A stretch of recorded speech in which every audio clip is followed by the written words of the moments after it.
मैं हुण ये इशू डिस्कस करांगा कि प्रोबेशनर्स इन सर्विस जिहड़े जस्ट अजे सर्विस ज्वाइन करते हैं उन्होंने फिक्सड पे या फिक्सड इमोल्यूमेंट्स देना कानूनी तौर पर सही है कि नहीं। ये मैं पंजाब एंड हरियाणा हाईकोर्ट के 4 फैसलों को डिटेल में एक्सप्लेन करूँगा जिहड़ा इस इशू को ऑलरेडी डिसाइड कर चुकी है। पहली जजमेंट हैगी है Gurvinder Singh versus state of Punjab. ये है CWP नंबर 8922 ऑफ 2017। ये साइटेशन हैगी है 2020 वॉल्यूम 1 SLR पेज 237। इस केस में की होया सी अपॉइंटमेंट लैटर विच कुछ कंडीशन सीगियां कि प्रोबेशनर्स को सिर्फ फिक्सड पे मिलेगी जिहड़ी कि स्टेट ऑफ पंजाब की नोटिफिकेशन जिसकी तारीख हैगी है 15 जनवरी 2015 उहदे ते बेस सीगी। ये प्रोबेशनर्स ने हाईकोर्ट में रिट फाइल की तो 2 जजां के बेंच ने यह फैसला किया कि इन्हों केवल फिक्सड पे ते रिस्ट्रिक्ट करना सही नहीं हैगा, क्योंकि स्टेट या जो डिपार्टमेंट हैगा वो एक मॉडल एम्पलॉयर वांगू काम करना चाहिए तो उन्होंने जिहड़ा एम्पलॉय हैगा उहदी इकनॉमिक ते फाइनैंशियल मजबूरियां उहदा फायदा नहीं चकना चाहिए जो कि हर एक दी तकरीबन होंदियां जदों उन्होंने जॉब इनिशियली एक्सैप्ट करना हुंदा। ये सुप्रीम कोर्ट के कुछ पुराने फैसलों के उत्ते हाईकोर्ट ने रिलाई करके कहा कि उन्होंने केवल फिक्सड एमोल्यूमेंट्स या फिक्सड पे देना इज इलीगल। सो पहला ये फैसला सीगा। ये हाईकोर्ट ने एक काफ़ी सिमिलर राजस्थान हाईकोर्ट के फैसले थे जो कि गोपाल कुमावत है वर्सेस स्टेट ऑफ राजस्थान उहदे उत्ते रिलाई किया, क्योंकि राजस्थान विच भी काफ़ी सिमिलर अमेंडमेंट्स हुई सीगियां रूल्स विच ते राजस्थान हाईकोर्ट ने भी उन्होंने क्वैश करता सी। सो उस जजमेंट पर रिलाई करके पहले इस केस में हाईकोर्ट ने इन्होंने कंडीशंस को क्वैश किया तो क्या कि उन्होंने proper benefits along with all allowances grade pay increment मिलना चाहिए तो ना सिर्फ फिक्सड पे। सैकेंड फैसला जो हाईकोर्ट का हैगा ये हैगा doctor Vishwadeep Singh versus state of Punjab CWP 6391 of 2016 तो ये साइटेशन है कि 2019 वॉल्यूम है SCT 222। हुण इहदे विच जिहड़े पिटिशनर सीगे प्रोबेशन ते जिहड़े अपॉइंट होए सीगे उन्हां दी पोस्ट सीगी मैडिकल ऑफिसर्स जनरल। उन्हां दी ग्रीवेंस ये सीगी कि उन्हां नूं सिर्फ 15,600 रुपया एज फिक्सड पे दिता जा रहा सीगा विदाउट एनी इंक्रीमेंट और ग्रेड पे और एनी अदर अलाउंस। केवल उन्होंने एक ट्रैवलिंग अलाउंस मिल रहा सी तो शायद उन्होंने जी नॉन प्रैक्टिसिंग अलाउंस होएगी वो भी मिलती होएगी। सो उन्होंने चैलेंज की जी पंजाब गवर्नमेंट की नोटिफिकेशन सी 15/1/2015 की जिहदे द्वारा पंजाब सिविल सर्विस रूल्स विच अमेंडमेंट ले आई गई तो रूल 2.2 इंट्रोड्यूस किया गया। हम 2.2 बड़ा इंपॉर्टेंट है क्योंकि ये डिफाइन करता कि फिक्सड एमोल्यूमेंट्स की है। ये हिसाब नाल fixed emoluments means fixed pay without grade pay increment और any other allowance except travelling allowance. दूसरा एक होर रूल इंट्रोड्यूस किया गया जिहड़ा 4.1 सीगा of Punjab civil service rules volume 1। ये कहता सी कि जिहड़ा प्रोबेशन ते एक गवर्नमेंट एम्पलॉय टाइम सर्विस दिंदा वो टाइम नूं ओहदी रेगुलर सर्विस वास्ते काउंट नहीं होएगा। सो ये सारा कुछ चैलेंज होया। हाईकोर्ट ने ये 15/1/2015 वाली नोटिफिकेशन नूं क्वैश किया ते नाल ही दूसरे दोनों रूल्स नूं भी किया। पहली गल तो हाईकोर्ट ने यह कहा कि जस्ट बिकॉज उन्होंने पिटिशनर्स ने जिहड़े इस केस में प्रोबेशन पर अपॉइंट होए सीगे उन्होंने ये अपॉइंटमेंट के टाइम पर उन्होंने इस गल का पता सी कि यह सिर्फ फिक्सड पे मिलेगी, ये कोई एस्टॉपल नहीं कॉन्स्टिट्यूट करता। तो यदा मतलब ये नहीं कि वो वध पे अलॉन्ग विद ऑल बेनिफिट्स नहीं मंग सकते डिपार्टमेंट तो। हाईकोर्ट ने कहा कि वो सारे बेनिफिट्स मंगना उन्होंने पूरा हक है, क्योंकि स्टेट एक उन्होंने उत्ते जिहड़ी उन्होंने राइट वायलेट कर रहा उन्होंने घट लैस दैन मिनिमम वेज पे करके दैट इज इलीगल। तो इलीगैलिटी के उत्ते कोई रोक नहीं लग सकती जस्ट बिकॉज कि उन्होंने पहला तो पता सीगा वो कोई ग्राउंड नहीं है कि उन्होंने चैलेंज करन तो या वध बेनिफिट्स मंगन तो रोकया जाए।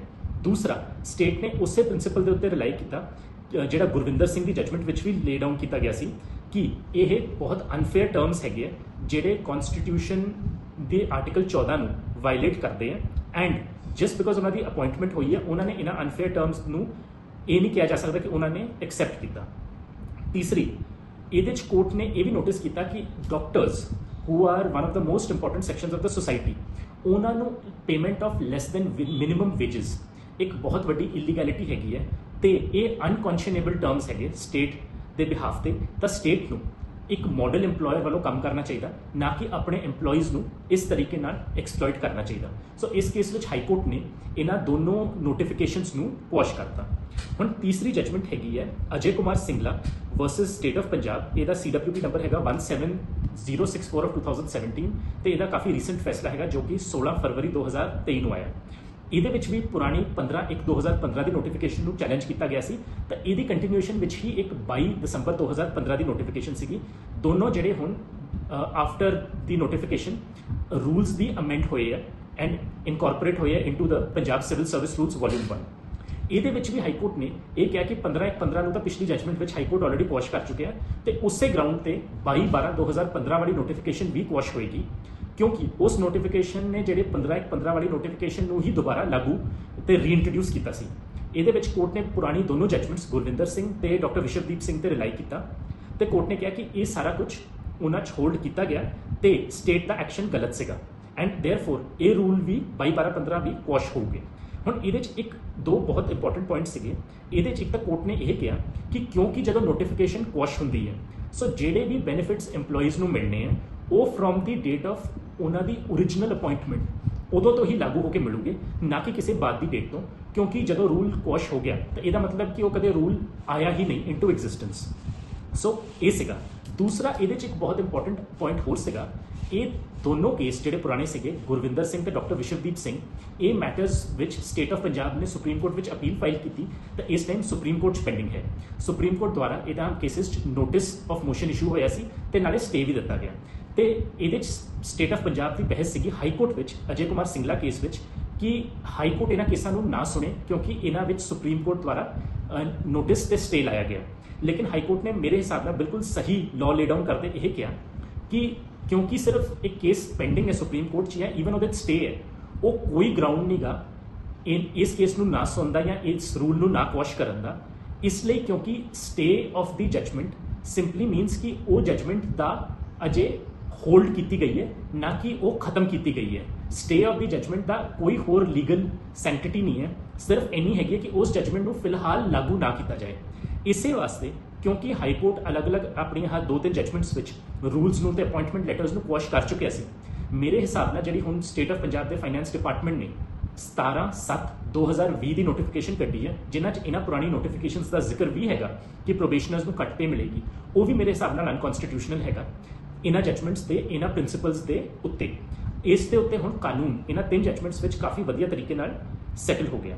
ਇੱਕ ਹੋਰ ਬੜਾ ਜ਼ਰੂਰੀ ਪ੍ਰਿੰਸੀਪਲ ਜਿਹੜਾ ਅਜੇ ਕੁਮਾਰ ਸਿੰਗਲਾ ਕੇਸ ਵਿੱਚ ਹਾਈ ਕੋਰਟ ਨੇ ਦਿੱਤਾ ਉਹ ਇਹ ਸੀ ਕਿ ਸਟੇਟ ਨੇ ਕਿਹਾ ਕਿ ਫਾਈਨੈਂਸ਼ੀਅਲ ਕੰਸਟ੍ਰੇਂਟਸ ਜਾਂ ਫਾਈਨੈਂਸ਼ੀਅਲ ਪ੍ਰੋਬਲਮਸ ਦੇ ਕਾਰਨ ਅਸੀਂ ਇਹਨਾਂ EMPLOYEES ਨੂੰ ਇਸ ਤੋਂ ਜ਼ਿਆਦਾ ਪੇ ਨਹੀਂ ਦੇ ਸਕਦੇ ਤੇ ਹਾਈ ਕੋਰਟ ਨੇ ਕਿਹਾ ਕਿ ਫਾਈਨੈਂਸ਼ੀਅਲ ਕੰਸਟ੍ਰੇਂਟਸ ਕੋਈ ਬਹਾਨਾ ਨਹੀਂ ਹੈਗਾ ਜਿਹੜਾ ਐਕਸੈਪਟ ਕੀਤਾ ਜਾ ਸਕਦਾ ਕਿਉਂਕਿ ਸਟੇਟ ਆਪਣੇ EMPLOYEES ਨੂੰ ਜਿਹੜੇ ਉਹਦੇ ਵਾਸਤੇ ਕੰਮ ਕਰ ਰਹੇ ਉਹਨਾਂ ਨੂੰ ਡਿਊਜ਼ ਨਹੀਂ ਮਨਾ ਕਰ ਸਕਦੇ। ਨਾਲੇ ਜੇ ਫਾਈਨੈਂਸ਼ੀਅਲ ਕੰਸਟ੍ਰੇਂਟਸ ਹੋਣ ਵੀ ਤਾਂ ਉਹ ਸਿਰਫ ਕੇਵਲ ਪ੍ਰੋਬੇਸ਼ਨਰਸ ਦੇ ਕੇਸ ਵਿੱਚ ਜਾਂ ਇੱਕ ਕੋਈ ਸਪੈਸੀਫਿਕ ਕਲਾਸ ਆਫ EMPLOYEES ਲਈ ਨਹੀਂ ਹੋ ਸਕਦੇ, ਰਿਸਟ੍ਰਿਕਟ ਕਰਨ ਲਈ ਇਸਤੇਮਾਲ ਕੀਤੇ ਜਾ ਸਕਦੇ ਕਿ ਬਾਕੀ ਸਭ ਨੂੰ ਪੂਰੇ ਬੈਨੀਫਿਟਸ ਮਿਲਣ। ਤਾਂ ਇੱਕ ਕਲਾਸ ਆਫ EMPLOYEES ਨੂੰ ਕਿਸੇ ਨੂੰ ਜਿੱਥੇ ਸਟੇਟ ਕੋਲ ਜ਼ਿਆਦਾ ਬਾਰਗੇਨਿੰਗ ਪਾਵਰ ਹੈਗੀ ਹੈ ਸਿਰਫ ਉਹਨਾਂ ਦੇ ਕੇਸ ਵਿੱਚ ਇਹਨਾਂ ਨੂੰ ਰਿਸਟ੍ਰਿਕਟ ਕੀਤਾ ਜਾਵੇ ਫਾਈਨੈਂਸ਼ੀਅਲ ਕੰਸਟ੍ਰੇਂਟਸ ਦੇ ਗਰਾਊਂਡ ਤੇ। ਤਾਂ ਹਾਈ ਕੋਰਟ ਨੇ ਇਸ ਬਹਿਸ ਨੂੰ ਵੀ ਨਕਾਰਿਆ। ਇਹਦੇ ਵਿੱਚ GS ਉੱਪਲ ਦੀ ਬੜੀ ਪੁਰਾਣੀ ਡਿਵੀਜ਼ਨ ਬੈਂਚ ਦੀ ਜਜਮੈਂਟ ਸੀਗੀ 2002 ਦੀ, ਉਸ ਤੇ ਰਿਲਾਈ ਕੀਤਾ ਗਿਆ।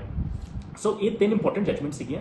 ਇਹਦੇ 'ਚ ਮੈਂ ਇੱਕ ਹੋਰ ਜਜਮੈਂਟ ਡਿਸਕਸ ਕਰਾਂਗਾ ਜਿਹੜੀ ਕਿ ਸਾਲ 2013 ਦੀ ਹੈਗੀ ਹੈ। ਇਹ ਹੈਗਾ ਹਰਿਆਣਾ ਦਾ ਕੇਸ ਹੈ Mohinder Singh versus state of Haryana CWP 22516 of 2012। ਇਹ ਵੀ 2 ਜੱਜਾਂ ਦਾ ਫੈਸਲਾ ਹੈਗਾ।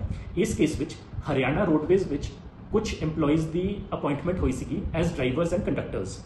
ਹੁਣ ਹਰਿਆਣਾ ਰੋਡਵੇਜ਼ ਡਿਪਾਰਟਮੈਂਟ ਨੇ ਕੀ ਕੀਤਾ, ਉਹਨਾਂ ਨੇ ਰੂਲਸ ਵਿੱਚ ਅਮੈਂਡਮੈਂਟ ਲਿਆਏ ਕਿ ਪਹਿਲੇ 3 ਸਾਲ ਜਿਹੜੇ ਵੀ ਬੰਦੇ ਡਰਾਈਵਰਸ ਜਾਂ ਕੰਡਕਟਰਸ ਲੱਗਦੇ ਆ ਉਹਨਾਂ ਨੂੰ ਕੰਟਰੈਕਟ ਬੇਸਿਸ ਤੇ ਇੱਕ ਸਿਰਫ ਫਿਕਸ ਸੈਲਰੀ ਮਿਲੇਗੀ ਤੇ ਜਿਹੜੇ ਰੈਗੂਲਰ EMPLOYEES ਵਾਂਗੂ ਉਹਨਾਂ ਨੂੰ ਪ੍ਰੋਪਰ ਪੇ ਸਕੇਲਸ ਤੇ ਪ੍ਰੋਪਰ ਅਲਾਉੈਂਸਸ ਵਗੈਰਾ ਨਹੀਂ ਮਿਲੂਗੀਆਂ। ਇਹਨਾਂ ਬੰਦਿਆਂ ਨੇ ਜਿਹੜੇ ਉਸ ਕੇਸ ਵਿੱਚ ਪਟੀਸ਼ਨਰ ਸੀਗੇ ਉਹਨਾਂ ਨੇ ਹਾਈ ਕੋਰਟ ਵਿੱਚ ਰਿਟ ਪਾਈ ਤੇ ਹਾਈ ਕੋਰਟ ਨੇ ਕਿਹਾ ਕਿ equal pay for equal work the principal ਲਾਗੂ ਕੀਤਾ ਜਾਏਗਾ, ਜਿਹਦੇ ਵਿੱਚ ਇਹ ਦੇਖਿਆ ਹਾਈ ਕੋਰਟ ਨੇ ਕਿ ਜਿਹੜੇ ਇਹ ਬੰਦੇ ਵੀ ਹੈਗੇ ਜਿਨ੍ਹਾਂ ਨੂੰ ਸਿਰਫ ਕੰਟਰੈਕਟ ਬੇਸਿਸ ਤੇ ਥੋੜੀ ਜਿਹੀ ਪੇ ਮਿਲ ਰਹੀ ਹੈ, ਇਹ ਵੀ ਪ੍ਰੋਪਰ ਸਿਲੈਕਸ਼ਨ ਪ੍ਰੋਸੈਸ ਚੋਂ ਗੁਜ਼ਰ ਕੇ ਆਏ ਸੀ, ਇਹਨਾਂ ਦੀਆਂ ਕੁਆਲੀਫਿਕੇਸ਼ਨਸ ਦਾ ਸਾਰਾ ਕੁਝ ਐਟ ਪਾਰ ਸੀਗਾ ਵਿਦ ਰੈਗੂਲਰ EMPLOYEES, ਇਹ ਸੈਂਕਸ਼ਨਡ ਪੋਸਟਸ ਦੇ ਖਿਲਾਫ ਕੰਮ ਕਰ ਰਹੇ ਸੀ ਤਾਂ ਇਹਨਾਂ ਦੀ ਅਪਾਇੰਟਮੈਂਟ ਵਿੱਚ ਕੋਈ ਵੀ ਹੋਰ ਇਸ਼ੂ ਨਹੀਂ ਸੀ। ਸੋ ਇਹਨਾਂ ਨੂੰ ਇਨੀਸ਼ੀਅਲੀ ਇੱਕ ਲੋਅਰ ਸਕੇਲ ਦੇਣਾ ਔਨ ਕੰਟਰੈਕਟ ਤੇ 3 ਸਾਲ ਬਾਅਦ ਉਹਨਾਂ ਨੂੰ ਜਾ ਕੇ ਰੈਗੂਲਰ ਸਕੇਲ ਦੇਣਾ ਬਹੁਤ ਗਲਤ ਸੀ। ਇਹਦੇ ਵਿੱਚ ਹਾਈ ਕੋਰਟ ਨੇ ਸਟੇਟ ਦੇ ਇਸ ਪੁਆਇੰਟ ਨੂੰ ਵੀ ਖਾਰਿਜ ਕੀਤਾ ਜੋ ਕਿ ਸਟੇਟ ਨੇ ਇਹ ਕਿਹਾ ਸੀ ਕਿ ਅਸੀਂ ਬੈਸਟ ਅਵੇਲੇਬਲ ਡਰਾਈਵਰਸ ਤੇ ਕੰਡਕਟਰਸ ਰਿਕਰੂਟ ਕਰਨਾ ਚਾਹੁੰਦੇ ਹਾਂ ਤੇ ਉਸ ਵਾਸਤੇ ਅਸੀਂ ਇਨੀਸ਼ੀਅਲੀ ਲੋਅਰ ਸਕੇਲ ਦੇ ਰਹੇ ਹਾਂ ਤਾਂ ਬਾਅਦ ਵਿੱਚ ਅਸੀਂ 3 ਸਾਲ ਬਾਅਦ ਰੈਗੂਲਰ ਸਕੇਲ ਕਰਾਂਗੇ। ਹਾਈ ਕੋਰਟ ਨੇ ਕਿਹਾ ਕਿ ਇਹ ਕੋਈ ਐਕਸਕਿਊਜ਼ ਨਹੀਂਗਾ, ਇਨੀਸ਼ੀਅਲੀ ਲੋਅਰ ਸਕੇਲ ਦੇਣਾ ਦਾ ਕੋਈ ਲੈਣਾ ਦੇਣਾ ਨਹੀਂ ਹੈਗਾ ਟੂ ਰਿਕਰੂਟ ਦੀ best available drivers and conductors. Rather ਜੇ ਉਹ ਬੈਸਟ ਅਵੇਲੇਬਲ ਬੰਦਿਆਂ ਨੂੰ ਰਿਕਰੂਟ ਕਰਨਾ ਚਾਹੁੰਦੇ ਆ ਤੇ ਉਹਨਾਂ ਨੂੰ ਉਸ ਬੰਦਿਆਂ ਨੂੰ ਸ਼ੁਰੂਆਤ ਤੋਂ ਹੀ ਪ੍ਰੋਪਰ ਸਕੇਲ ਦੇਣਾ ਚਾਹੀਦਾ। ਸੋ ਇਹਦੇ 'ਚ ਦੂਸਰੀ ਗੱਲ ਹਾਈ ਕੋਰਟ ਨੇ ਇਹ ਕਹੀ ਕਿ ਜਦੋਂ ਇਸ ਕੇਸ ਵਿੱਚ ਡੀਲੇ ਸੀਗਾ ਕਿ ਉਹਨਾਂ ਬੰਦਿਆਂ ਨੇ ਕਾਫੀ ਸਾਲਾਂ ਤੋਂ ਨੌਕਰੀ ਕਰ ਰਹੇ ਸੀਗੇ ਤਾਂ ਉਹਨਾਂ ਨੇ ਕੋਰਟ ਵਿੱਚ ਕਾਫੀ ਲੇਟ ਜਾ ਕੇ ਆਪਣੀ ਪਟੀਸ਼ਨ ਫਾਈਲ ਕੀਤੀ ਤੇ ਹਾਈ ਕੋਰਟ ਨੇ ਇਹਦੇ 'ਚ ਇਹ ਵੀ ਲਾਅ ਲੇ ਡਾਊਨ ਕੀਤਾ ਕਿ delay in challenging the rule is immaterial, ਕਿ ਤੁਸੀਂ ਰੂਲ ਚੈਲੰਜ ਵਿੱਚ ਡੀਲੇ ਦਾ ਇਸ਼ੂ ਨਹੀਂ ਆਉਂਦਾ ਤੇ ਇਹ ਪਲੀ ਸਟੇਟ ਲੈ ਕੇ ਪਟੀਸ਼ਨ ਰਿਜੈਕਟ ਨਹੀਂ ਕਰਵਾ ਸਕਦਾ। ਸੋ ਇਹ ਸੀਗਾ ਮੋਹਿੰਦਰ ਸਿੰਘ ਦਾ ਫੈਸਲਾ ਜਿਹੜਾ ਕਿ ਬਾਅਦ ਵਿੱਚ ਸੁਪਰੀਮ ਕੋਰਟ ਗਿਆ। ਸੁਪਰੀਮ ਕੋਰਟ ਨੇ ਇਹਦੇ 'ਚ ਵੀ ਬਾਕੀ ਸਾਰੇ ਗਰਾਊਂਡਸ ਸਟੇਟ ਆਫ ਹਰਿਆਣਾ ਨੇ ਡ੍ਰੌਪ ਕਰਤੇ ਤਾਂ ਇੱਕ ਕਿਸੇ ਛੋਟੇ ਮੋਟੇ ਇਸ਼ੂ ਤੇ ਕੰਟੈਸਟ ਕੀਤਾ ਤੇ ਇਹਦੇ 'ਚ ਕੁਝ ਸੁਪਰੀਮ ਕੋਰਟ ਨੇ ਆਰਟੀਕਲ 142 ਜੋ ਕਿ ਇੱਕ ਅਲੱਗ ਸੁਪਰੀਮ ਕੋਰਟ ਦੀ ਪਾਵਰ ਹੈ ਉਹਦੇ ਵਿੱਚ ਵੀ ਕੁਝ ਪੁਆਇੰਟਸ ਡਿਸਾਈਡ ਕੀਤੇ। ਸੋ ਇਹ ਬਹੁਤ ਇੰਪੋਰਟੈਂਟ ਜਜਮੈਂਟਸ ਹੈਗੀਆਂ Punjab and Haryana high court ਦੀਆਂ, ਜਿਨ੍ਹਾਂ 'ਚੋਂ 2-3 ਮੈਟਰਸ ਸੁਪਰੀਮ ਕੋਰਟ 'ਚ ਹੈਗੇ ਲੇਕਿਨ ਇਹ ਮੋਹਿੰਦਰ ਸਿੰਘ ਵਾਲਾ ਜਿਹੜਾ ਲਾਸਟ ਫੈਸਲਾ ਇਹ ਆਲਰੇਡੀ ਸੁਪਰੀਮ ਕੋਰਟ ਤੋਂ ਡਿਸਾਈਡ ਹੋ ਗਿਆ ਸੀ। ਵੈਸੇ ਤਾਂ ਮੈਨੂੰ ਲੱਗਦਾ ਕਿ ਇਹਨਾਂ ਕੇਸਿਸ 'ਚ ਵੀ ਹਾਈ ਕੋਰਟ ਦੀ ਜਜਮੈਂਟ ਅਪਹੋਲਡ ਹੋਏਗੀ ਸੁਪਰੀਮ ਕੋਰਟ 'ਚ ਜਾ ਕੇ, ਬਿਕੋਜ਼ ਜਿਹੜੇ ਪ੍ਰਿੰਸੀਪਲਸ ਤੇ ਹਾਈ ਕੋਰਟ ਨੇ ਰਿਲਾਈ ਕੀਤਾ ਉਹ ਸਾਰੇ ਤਕਰੀਬਨ ਅਲੱਗ-ਅਲੱਗ ਜਜਮੈਂਟਸ ਵਿੱਚ ਸੁਪਰੀਮ ਕੋਰਟ ਨੇ ਆਲਰੇਡੀ ਪਹਿਲਾਂ ਹੀ ਲੇ ਡਾਊਨ ਕੀਤੇ ਹੈ। ਐਂਡ ਸੁਪਰੀਮ ਕੋਰਟ ਦੀ 2017 ਦੀ ਬਹੁਤ ਇੱਕ ਲੈਂਡਮਾਰਕ ਜਜਮੈਂਟ ਸੀਗੀ of state of Punjab versus Jagjit Singh. ਉਹਦੇ ਵਿੱਚ ਵੀ economic exploitation of EMPLOYEES and payment of wages, even temporary EMPLOYEES should be entitled to wages at par with regular employees at least at the minimum of the pay scale। ਇਹ ਸਾਰੇ principals already supreme court ਲੇ down ਕਰ ਚੁੱਕੇ ਹਨ। ਸੋ ਇਹਨਾਂ cases ਵਿੱਚ ਮੇਰੇ ਹਿਸਾਬ ਨਾਲ 17/7/2020 ਤੇ ਹੋਰ ਨੋਟੀਫਿਕੇਸ਼ਨਸ ਦੁਆਰਾ ਸਟੇਟ ਆਫ ਪੰਜਾਬ ਨੂੰ ਪ੍ਰੋਬੇਸ਼ਨਰਸ ਨੂੰ ਫਿਕਸਡ ਪੇ ਜਾਂ ਫਿਕਸਡ ਇਮੋਲੂਮੈਂਟਸ ਦੇਣ ਦੀ ਬਜਾਏ minimum of the regular scale ਦੇਣਾ ਚਾਹੀਦਾ with all grade pay, all increments, all other ਅਲਾਵੈਂਸਸ।